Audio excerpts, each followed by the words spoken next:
At the inheritance gathering, I questioned why my name was absent. My father stated, "We overlooked you," and all present chuckled. "Your grandmother handed all to the golden child. Comprehend your station," my mother added. I simply grinned. The estate attorney appeared and stated, "We have a sealed document." He read a will excerpt from the final page. The room went silent.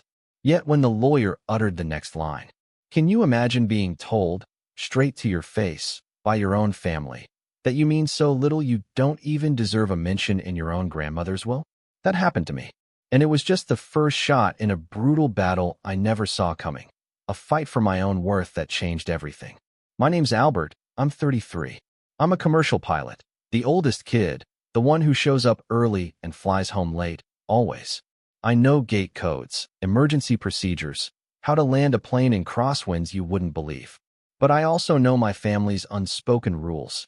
Endless praise for my younger brother, jokes always at my expense, and a deafening silence whenever I dared to ask for a little fairness. People think pilots live some glamorous life, right? Honestly, it's mostly 4 a.m. alarms, lukewarm coffee, and smiling through endless delays. On my days off, you'd find me at Mom's house, fixing smoke detectors, patching a leaky sink, wrestling with the garage door. When my little sister needed tuition for a certificate, I sent the money, told her to call it a loan with no due date.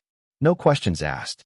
When Dad lost his second job, I drove him to interviews, bought him a simple suit, and pretended I didn't hear Mom whisper, "Don't make him feel small." I was the dependable one. The he'll figure it out son. The one who quietly skipped trips, canceled plans, so there'd always be enough money for someone else. I was just fine. The inheritance meeting. Wednesday, 10 a.m. I'd landed from a red-eye flight at 8:07.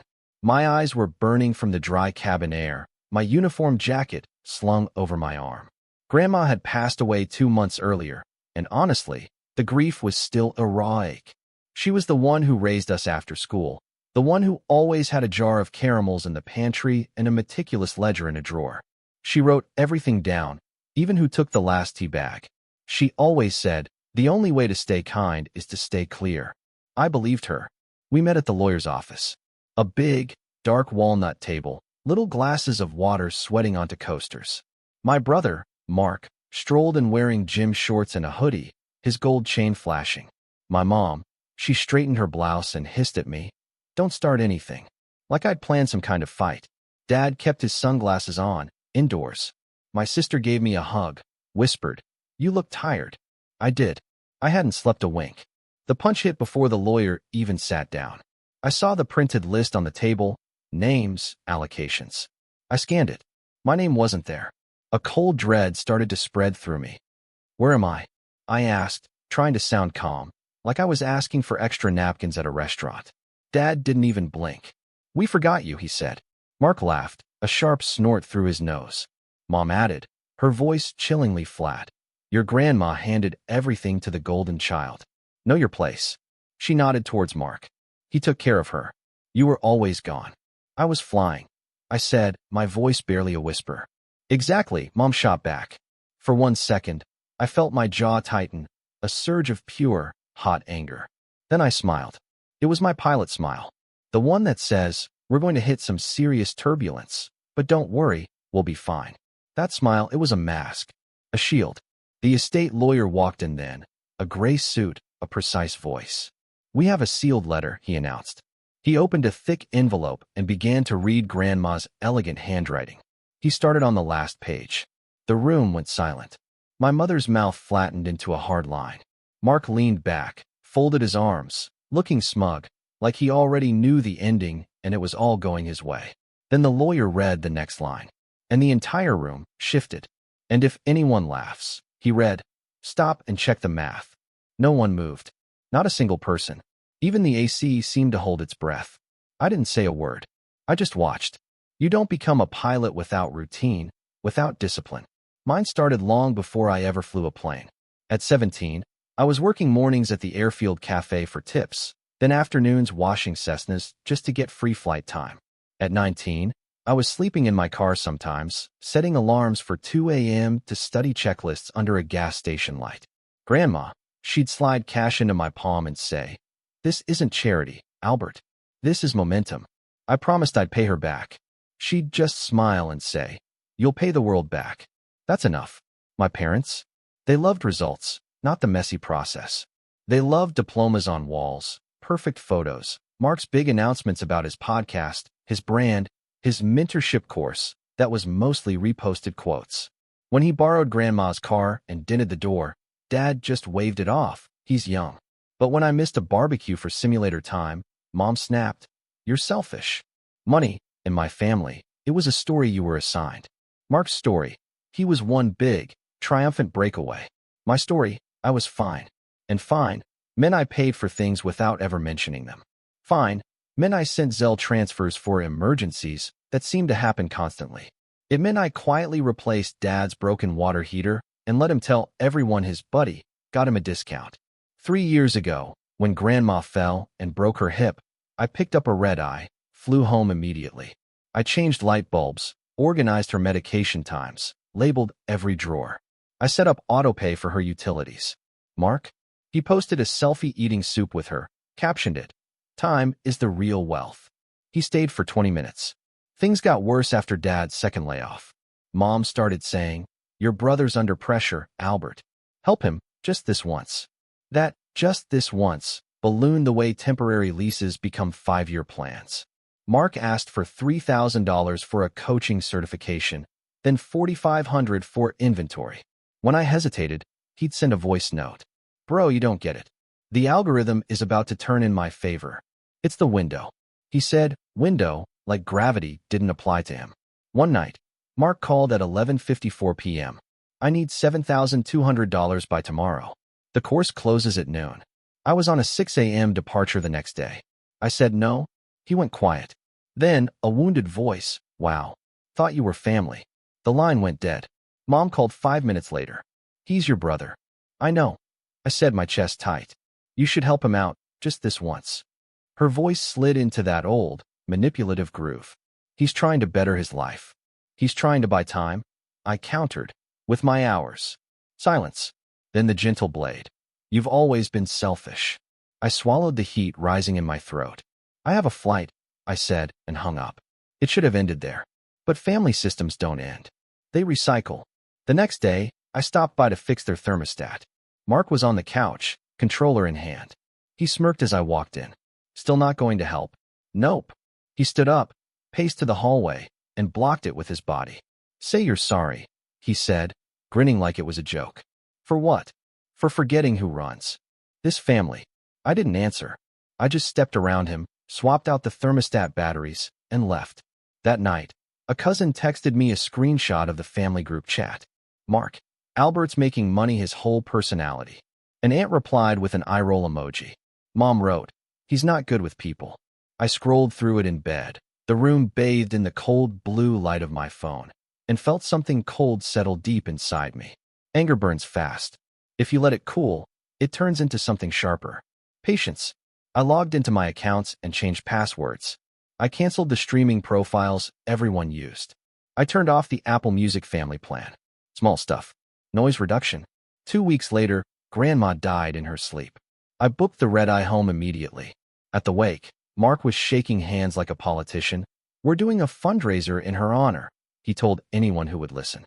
He added, "I'll run it." He didn't ask. He declared. After the funeral, there was a family discussion at Mom's kitchen table. My name was a chip they slid around when convenient.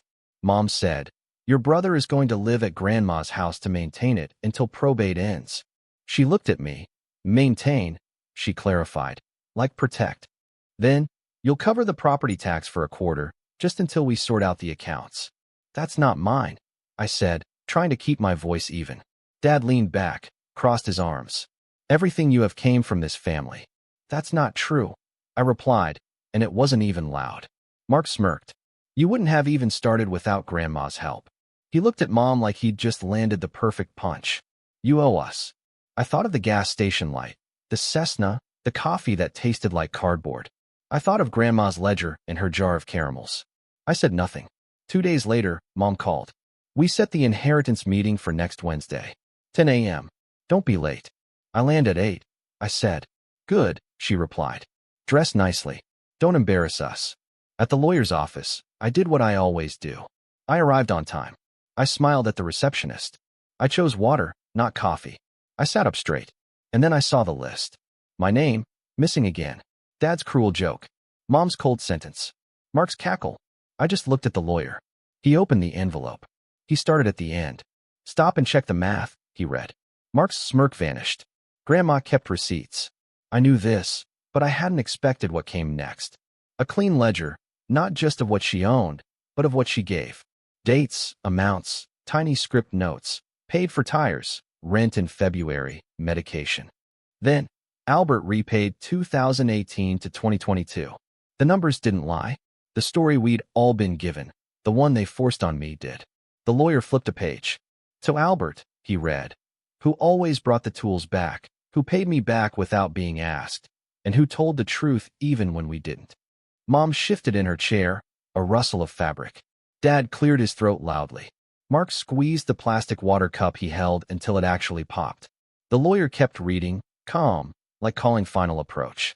To the child called Golden, he read, you are loved all the same. But you are not owed. Nobody laughed now. The breaking point wasn't me shouting. It wasn't a slammed door. It was me saying one single word, in that quiet room, no. The lawyer laid out the allocations. Grandma's house to be sold. Proceeds divided a certain way. A small trust established. Specific items gifted. Her recipe book to my sister. Her wedding ring to me. For the woman you choose. Her ledger, going to the lawyer, for the record. There was a clause. If anyone contested, their share was reduced to $1. Grandma had truly done her homework.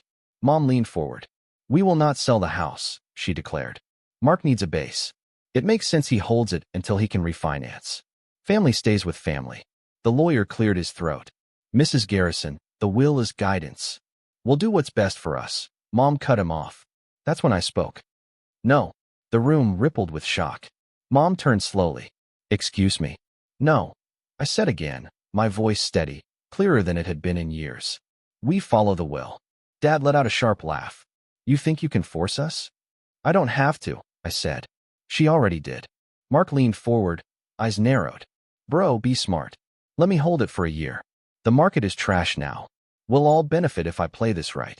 Play, I echoed. With what money? He blinked. With the funds, he said, as if there was some obvious line I'd missed. The funds you withdrew from Grandma's account in the last 3 months.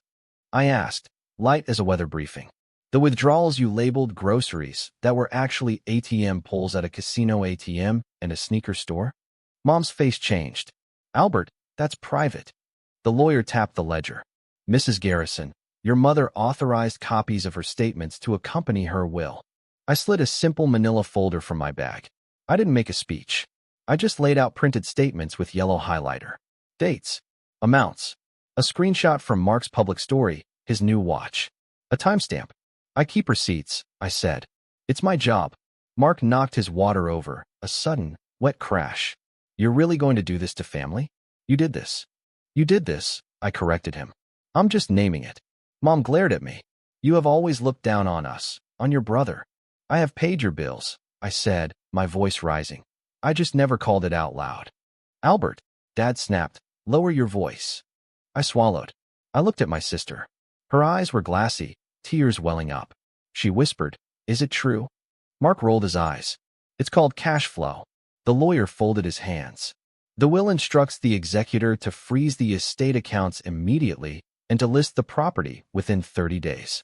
It also instructs that any pre-sale occupancy be charged fair market rent, payable to the estate. Rent. Mark barked. I'm family. We are all family, I said, and we all read the same lines. Mom tried another angle. You're gone most of the month.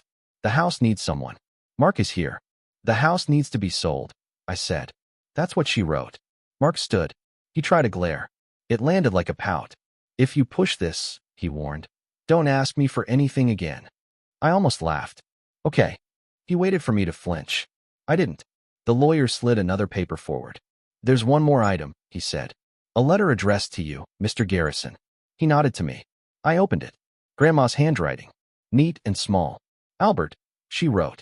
People will tell you you're cold when you stop warming them. You are not cold. You're done burning. The room blurred for a second, then sharpened. Mom scoffed. She always spoiled you. She spoiled the truth, I said. I turned to the lawyer. I won't contest anything. I'll sign as written. I will not cover anyone's side deals. I won't be the bank. Mom tried one last thing. What will people think? She wanted shame to do its old, familiar work. They'll think we followed a will, I answered. I pushed my chair back. I have to get to the airport, I said. I have a flight. After a breaking point, there's paperwork.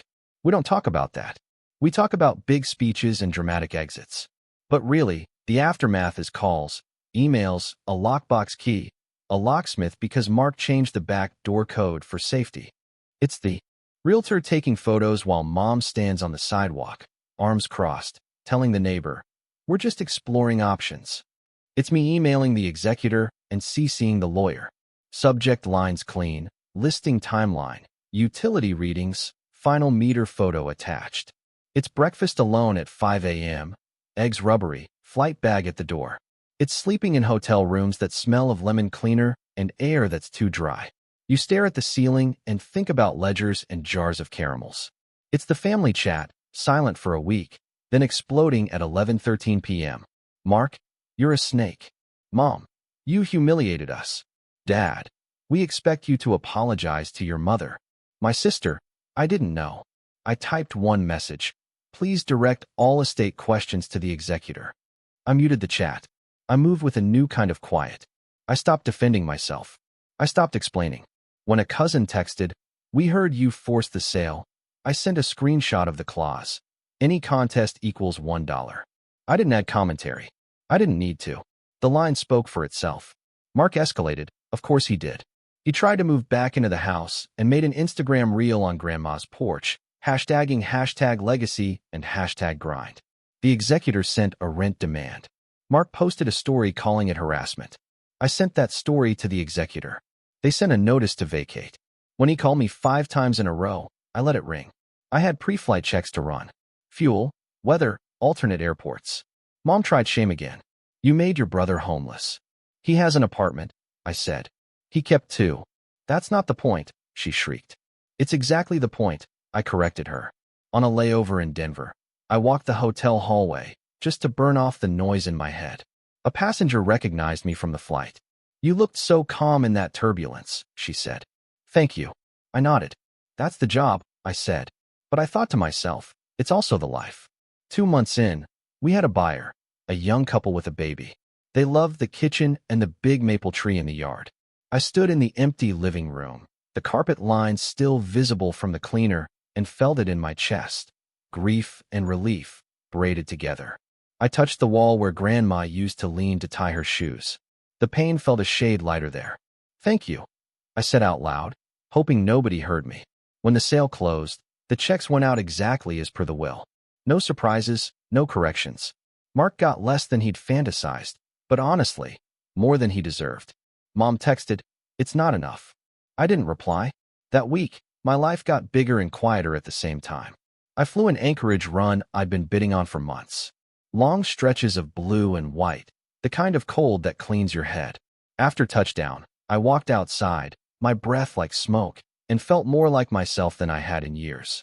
I started saying yes to things that weren't about fixing problems. Coffee with a flight attendant who loves bad horror movies. A Saturday morning volunteering at the aviation program Grandma used to donate coffee cans to for kids' model planes. A used guitar leaning against the wall in my apartment because I wanted noise that wasn't someone else asking for something. My family didn't like my quiet. Mark attempted a new tactic. He posted a screenshot of a fundraiser in honor of Grandma, a $25,000 goal for a nonprofit for financial literacy. I texted the executive the link. They replied, we'll ask for documentation. Within a day, the fundraiser disappeared. Mark posted a gym selfie instead, captioned it, keep pushing when they want you to quit. Okay. Aunt Rebecca called and opened with, we all think you took things too far. I said, we followed the will. She said, still. I said, I have to pre-flight, and politely ended the call. I wasn't rude. I was exact. That was new for me. My sister came over with a box of index cards. Grandma's recipes, she said, her eyes wet. She wanted you to have copies. We sat on my floor. We read. Mashed potatoes, more butter than you think. We laughed and cried at the same time. She said, I'm sorry I didn't see it. I said, me too. Not for the will, for the years. 3 months later, Mark sent one more message. You happy you broke the family? I typed and deleted 3 replies. I settled on one. I set a boundary. It broke the system. I put my phone face down. I went to the window and watched a contrail scratch the sky. At work, someone put my name in for a training program. I got it. It meant better routes, fewer overnights, more control of my schedule. I signed the acceptance, then sat still and just let the good thing be good. I made a list of simple purchases, new luggage, a better pan, a brighter lamp. I checked off each one over a month. Cash, no drama. It felt like reclaiming square inches of my life. On a Sunday, I took the ledger photocopy the lawyer had given me and slipped it into a manila folder at the back of my closet. I wasn't going to stare at it every day. It wasn't a trophy. It was proof I wasn't crazy. That matters. The biggest change wasn't money. It was permission. Permission to eat dinner when I was hungry, not when mom needed a ride. To say yes to a movie on a Tuesday. To turn off my phone and just sleep. To finally believe that care can be quiet and still be real. One night, I dreamed of Grandma. She was at the kitchen table, counting caramels into a bowl.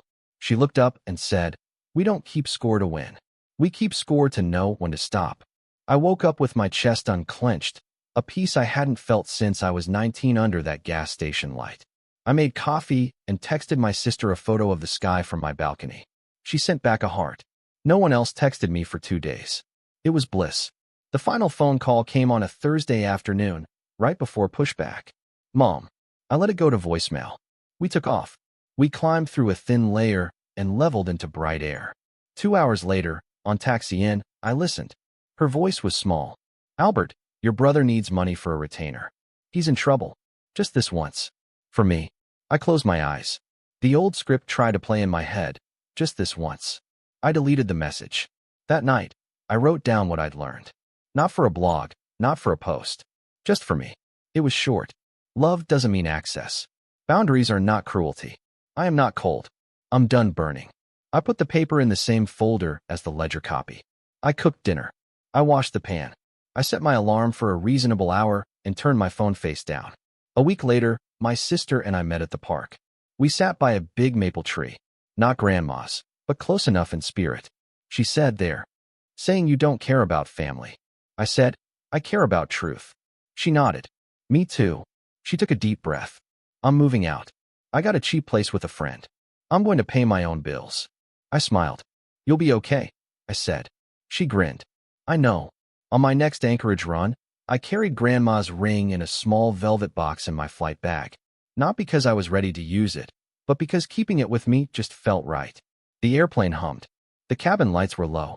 I watched the wing carve the air and thought about how Grandma wrote everything down and loved us anyway. How she said kindness needs clarity. I don't check the family chat anymore. They still talk. They still try to rearrange the story around their comfort. They still call me names when I take away a convenience they confused for love. That's fine. I'm not their audience anymore. I'm the guy who lifts a heavy thing into the sky and brings it down safe. I'm the one who sends a transfer when it's needed, not when it's demanded. I'm the son who will show up for truth, even when it's inconvenient, even when it's lonely for a while. People ask if I feel guilty. I say, I feel free. Then I add, I feel honest. They look surprised, like freedom and honesty are the same word. Maybe they are. Some nights, I still wake up at 3 a.m. with old guilt jangling in my chest. The difference is what I do next. I pour water. I stand at my window. I breathe. I say out loud, I'm not cold. Then I go back to bed. The morning after one of those nights, I found an envelope under my apartment door. No return address. Inside was a photo of Grandma sitting at her kitchen table, the ledger open, a caramel halfway unwrapped. My sister had slipped it there on her way to work. On the back, she'd written, clear and kind. I put the photo on my fridge. It doesn't glow like a notification. It doesn't argue. It just sits there, reminding me of the rule that finally saved me. Keep score to know when to stop. Then stop. Live. So, here's the moral, simple and clean. I won't let anyone, not even family, spin me past empty. I won't hand over my name to buy their comfort. I'll choose quiet love over loud debt. That's my place now. What would you have done if your family tried to erase you like that? Have you ever had to draw a line with the people you love? Tell me what you think. I really want to know.